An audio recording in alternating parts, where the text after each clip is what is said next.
प्यारे बच्चों, इस वीडियो में प्लस टू क्लास के मैथ सब्जेक्ट के चैप्टर नंबर 13 प्रोबेबिलिटी की एक्सरसाइज 13.2 कर रहे हैं।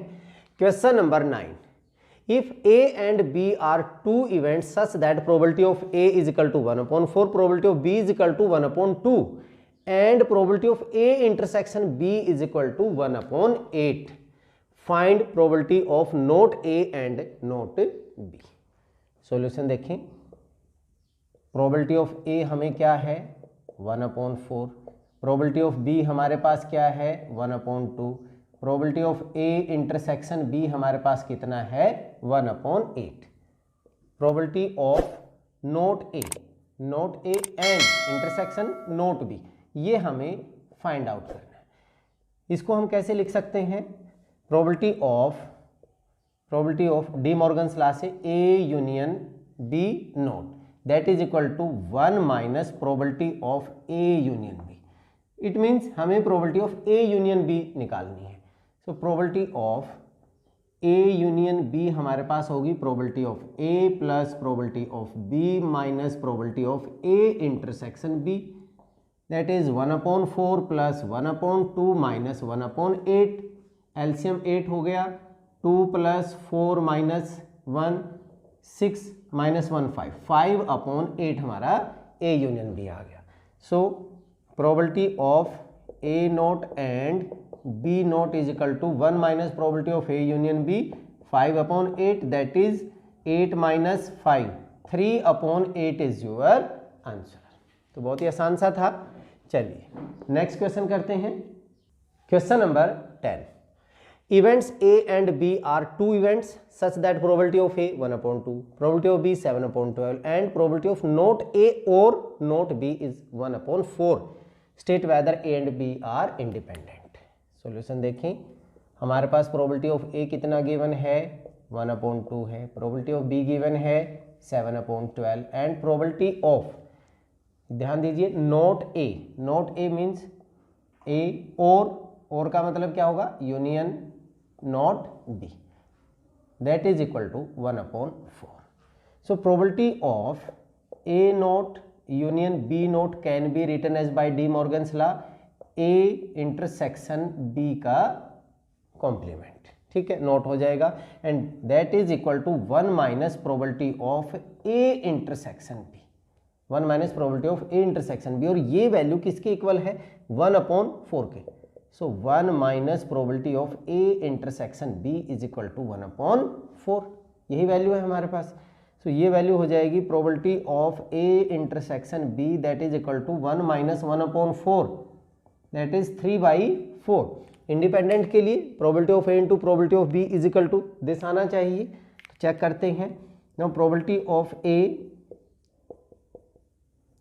Into probability of B 1/2 into 7/12, that is equal to 7/24, 7/24 which is not equal to 3/4. Probability of A into probability of B is not equal to probability of A intersection B. So A and B are not independent. ठीक है, यही हमने solve करना था। चलिए next करते हैं। Question number 11, given two independent events, पहले हमें इंडिपेंडेंट इवेंट्स दिए हुए A and B such that probability of A 0.3 and probability of B 0.6, find probability of A and B, A and not B, A और B, P neither A nor B. Solution देखें। A and B are independent है। Probability of A हमें क्या दिया हुआ है 0.3 है, and probability of B हमें दिया हुआ है 0.6। So probability of first A and B, that means probability of A intersection B independent है, तो इसकी वजह से क्या हो जाएगा, that is equal to probability of A into probability of B, and probability of A हमारा 0.3 है into 0.6, that is equal to 0.18 आपका फर्स्ट कहा गया। सेकंड कह रहा है probability of A and not B, that means probability of A and intersection B not. This can be written as probability of A minus probability of A intersection B. अगर मैं Venn diagram से समझाऊं आपको, इसमें ये हमारे पास A है और ये हमारे पास B है, तो A होना चाहिए but not B. It means probability of A में से, इसमें से हमने क्या माइनस करना है, ये वाला माइनस करना है, तो हमारे पास A नॉट B हमारा ये आ जाएगा, A not B. So probability of A minus probability of A intersection B minus हो जाएगा. A की वैल्यू हमारे पास कितनी है 0.3 एंड A इंटरसेक्शन B हमारे पास आ चुका है 0.18. So 0.30 minus 0.18, 0.12 is your answer. Third part क्या कहता है, this is probability of A और B. A और B means probability of A union B and probability of A union B which is equal to probability of A plus probability of B minus probability of A intersection B. A 0.3, B 0.6 minus A intersection B 0.18, 0.90 minus 0.18, that is equal to 0.72. Fourth, probability of neither A nor B, neither A nor be. That means ना ए होना चाहिए ना B होना चाहिए, ना दोनों होने चाहिए. सो दैट इज क्या हो गया हमारे पास से probability of not A complement intersection B complement, A का कॉम्प्लीमेंट इंटरसेक्शन बी का complement, which can be written as probability of A union B का complement, that can be written as 1 minus probability of A union B. So A union B को minus कर दीजिए 1 में से, 1 minus probability of A union B हमारे पास कितना आया था 0.72 आया था. सो 0.28 इज योर आंसर हो गया भाई. ठीक है, इजी था.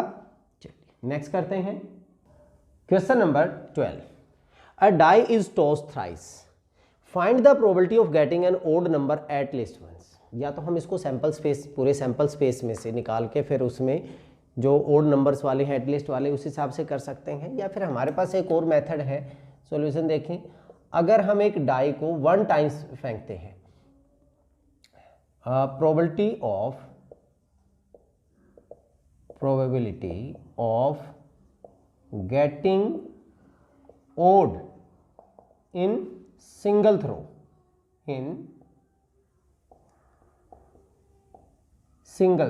क्या होगा, odd नंबर है 3/6, दैट इज 1/2 होगा हमारे पास.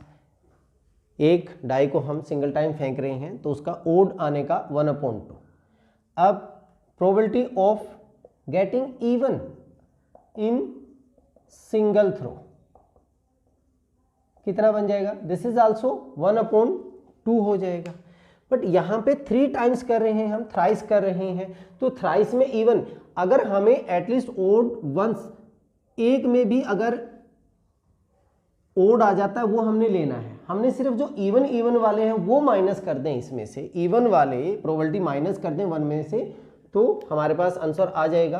तो मैं यहाँ पे निकाल रहा हूँ probability of getting even in 3 throw, क्या बन जाएगा, सिंगल में 1/2 इंटू 1/2 इंटू 1/2, दैट इज 1/8 हो गया हमारा. 3 टाइम्स अगर हम करेंगे, पहले में 1/2 1/2 एंड 1/2, ये किसकी आ गई, 3 टाइम्स डाई फेंकते हैं इवन नंबर आने की. तो हमने किसकी निकालनी है, probability of getting an odd number at least once, that is equal to, मैं लिख सकता हूं 1 माइनस प्रोबेबिलिटी ऑफ गेटिंग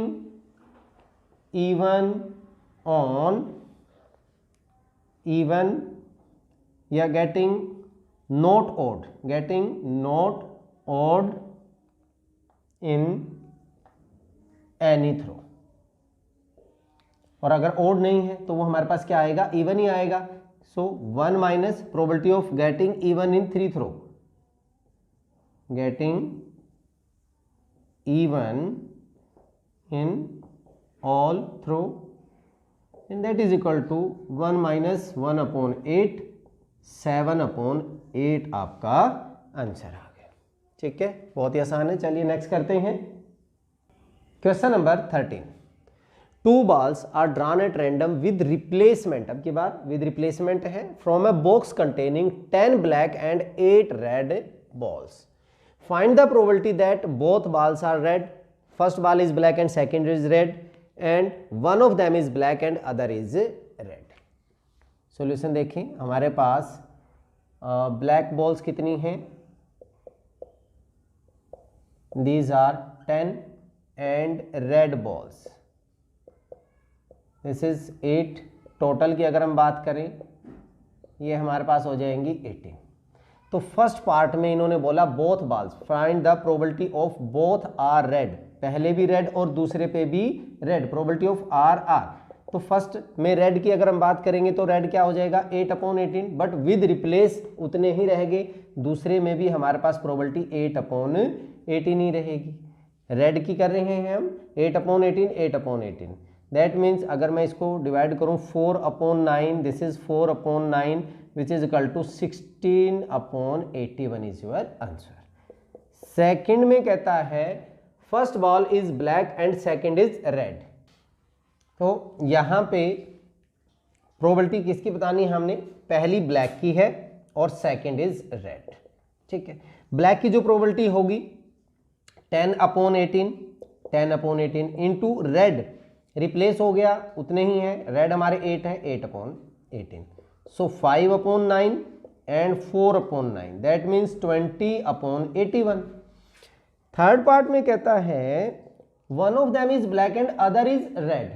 तो ऐसे भी पहले ब्लैक और फिर रेड हो सकता है, और रेड और ब्लैक दोनों कंडीशंस हैं।